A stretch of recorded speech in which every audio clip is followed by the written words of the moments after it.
Et cette rythmique-là, cette énergie, cette âme, cette espèce de balancement hypnotique, Robert, il l'écoute. Il est fasciné de ça.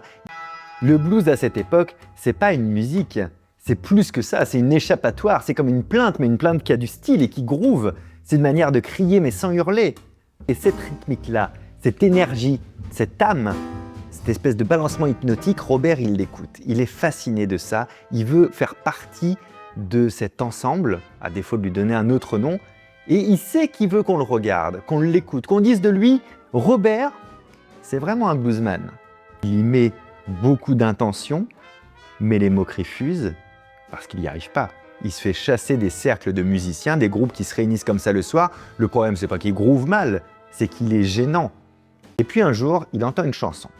Et ça, c'est une révélation pour Robert. Ça lui donne un déclic. Il a 17 ans à l'époque et il veut une guitare. Il veut tout apprendre de cette guitare à 6 cordes. Il s'imprègne de tout ça, mais il n'est toujours pas bon. Robert, c'est quelqu'un qui joue, oui, mais ça joue faux, ça gratte faux. Alors il est viré des scènes, il est humilié régulièrement. C'est pas un bluesman, c'est juste un gamin têtu qui refuse de lâcher sa guitare.